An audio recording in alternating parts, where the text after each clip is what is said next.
दोस्तों नमस्कार। मैं श्यामनाथ यादव अम्बेडकरवादी। जैसा कि आप लोगों को समाचार के माध्यम से इस बात की जानकारी है कि अडानी ग्रुप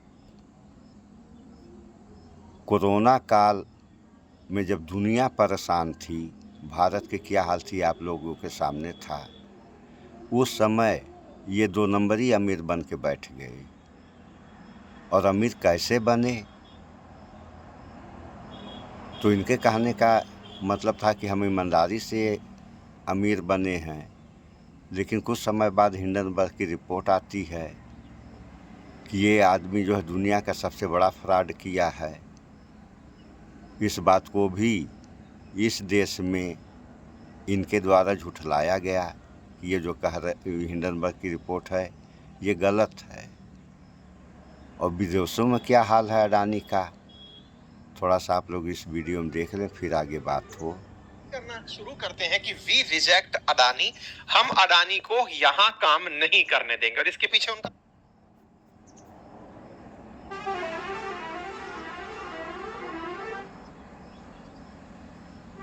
तर्क था कि जो भारत के अंदर फ्रॉड है वो व्यक्ति हमारे यहां क्या करेगा। आप विचार कीजिए कि आज अडानी भारत में एयरपोर्ट, लॉजिस्टिक्स, एनर्जी, ऑयल, न जाने कितने सेक्टर्स में काम कर रहे हैं।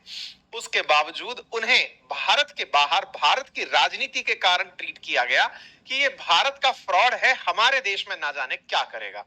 आज आप ये जो तस्वीर देख रहे हैं ये अफ्रीका के देश केन्या की राजधानी नैरोबी के एयरपोर्ट के बाहर खड़े हुए लोग हैं जो हड़ताल पर चले गए क्योंकि इस एयरपोर्ट का रखरखाव की जिम्मा अडानी की कंपनी ले रही थी। इसके चलते यहां का सारा कामकाज ठप हो गया और ठप हुए कामकाज से लोगों की यात्राओं में बड़ी बाधा हुई और ये अंतरराष्ट्रीय सुर्खी बनी कि अडानी को देख करके Adani and his Kenyan deal uncovered, flight grounded at Kenya airport worker strike, ये खबर बनना शुरू हो गई। मतलब विचारणीय बात यह है कि केन्या एविएशन वर्कर यूनियन ने अपनी तरफ से बात करते हुए कहा कि हम हड़ताल पर जा रहे हैं। इसके पीछे का बड़ा कारण यह है कि हम अडानी के आधार पर या अडानी को अपना एयरपोर्ट नहीं देना चाहते। कहां है ये केन्या, क्या है कहानी, आइए जानते हैं। एक बार के लिए अफ्रीकी कंट्रीज को देखें। भारत के दक्षिण में इंडियन ओशन का विस्तार, इंडियन ओशन के पश्चिम में एक देश जिसका नाम है केन्या। अगर आप हॉर्न ऑफ अफ्रीकी कंट्रीज को देखते हैं तो फिर ये सोमालिया के, सुन लिया आप लोगों ने। तो केन्या में ये हाल है इनका। और यहाँ की हालत ये है कि अडानी का अपमान, देश का अपमान। अडानी देश बन जाता है और देश अडानी बन जाता है। ये कौन सा तरीका है? और सबसे शर्म की बात तो ये है कि ये आदमी दुनिया का 2 नंबरी अमीर बन के बैठ जाता है और सरकार, खासतौर से नरेंद्र मोदी, यह भी कहते हैं कि हम 80 करोड़ जनता को 5 किलो राशन दे के जीवित रखे हैं। माने शर्म से डूब मरना चाहिए कर्णधारों को, जिनकी ये हाल है कि देश में दुनिया का 2 नंबरी अमीर और जनता भूखों मर रही है। ये कौन सी व्यवस्था है? इस पे कौन विचार करेगा? तो इस पर विचार करें आप लोग।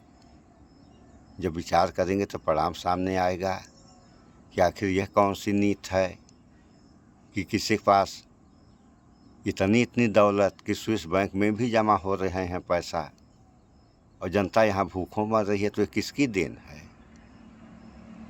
इस पर आप लोग विचार करें कि यह किसकी देन है? सरकार की देन है या अडानी की देन है? अगर अडानी की देन है तो अडानी तो इसी देश का नागरिक है, तो उसके ऊपर कोई नियम कानून है या नहीं है?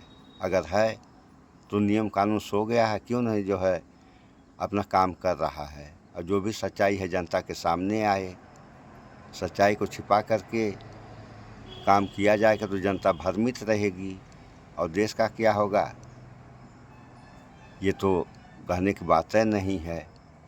इतने जो है ठग बैंकों से पैसा लेकर के भाग गए, इनकी ये हाल है। तो इस तरीके से ये देश कमज़ोर नहीं हो रहा है। और जब देश कमज़ोर होगा तो उसका क्या परिणाम होगा ये कहने की बात तो है नहीं। सो इस पर विचार करें आप लोग। इस वीडियो में इतना ही। स्वच्छता अपनाएं, शुद्ध खाएं, स्वस्थ रहें, शिक्षित बने। जय विज्ञान, जय संविधान। नमस्कार।